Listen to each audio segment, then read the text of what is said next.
Hi guys! ఈరోజు మనం ఎంతో టేస్టీ అండ్ ఫ్లఫీగా ఉండే బనానా కేక్‌ని ఎలా చేసుకోవాలో తెలుసుకుందాము.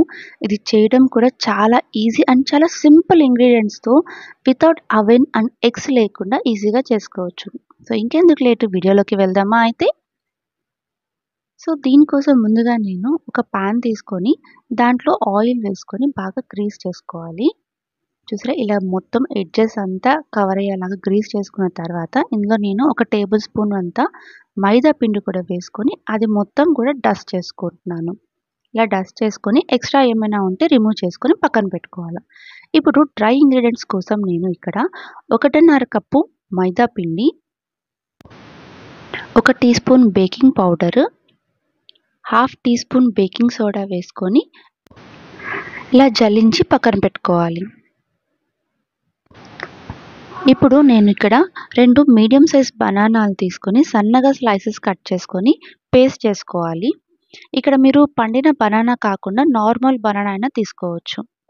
ఇలా పేస్ట్ చేసుకొని ఒక బౌల్‌లో తీసుకున్న తర్వాత 3/4 cup sugar, half cup oil, ఇక్కడ నేను రిఫైన్డ్ రైస్ బ్రాన్ ఆయిల్ తీసుకున్నాను. మీకు కావాలంటే ఇంకేదైనా ఆయిల్ అయినా తీసుకోవచ్చు.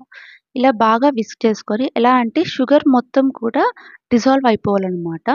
సో ఇలా మొత్తం డిజాల్వ్ అయిన తర్వాత ఇందాక మనము జల్లించుకున్న డ్రై ఇంగ్రీడియంట్స్ కూడా వేసుకొని కట్ అండ్ ఫోల్డ్ మెథడ్‌లో ఇలా మిక్స్ చేసుకోవాలి.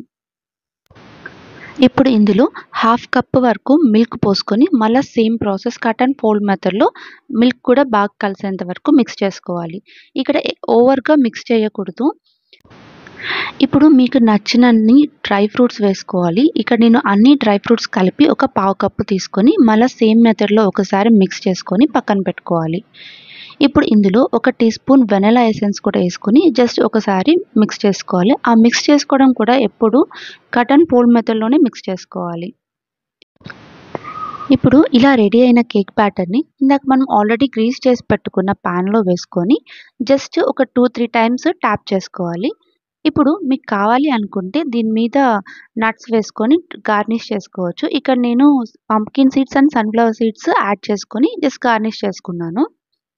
ఇప్పుడు మనం ఒక పెద్ద మందపాటి పాత్రను తీసుకొని అందులో స్టాండ్ పెట్టి 10 మినిట్స్ పాటు మీడియం ఫ్లేమ్‌లో ప్రీహీట్ చేసుకోవాలి. ఇలా ప్రీహీట్ చేసుకున్న తర్వాత ఇందాక మనం రెడీ చేసుకున్న బ్యాటర్‌ని పెట్టి 50-55 మినిట్స్ పాటు మీడియం టు లో ఫ్లేమ్‌లో బేక్ చేసుకోవాలి. చూసారా మన కేక్ అయితే రెడీ అయిపోయింది. ఇది పర్ఫెక్ట్‌గా వచ్చిందా లేదా తెలుసుకోవాలంటే నేను ఒక ఫోర్క్ తీసుకొని దాన్ని పోక్ చేశాను. సో ఎక్కడ కూడా మనకి పిండి అంటలేదు. సో మన కేక్ పర్ఫెక్ట్‌గా రెడీ అయిపోయింది.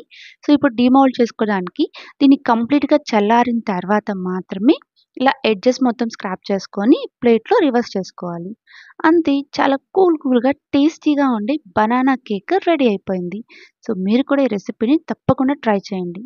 Thank you for watching.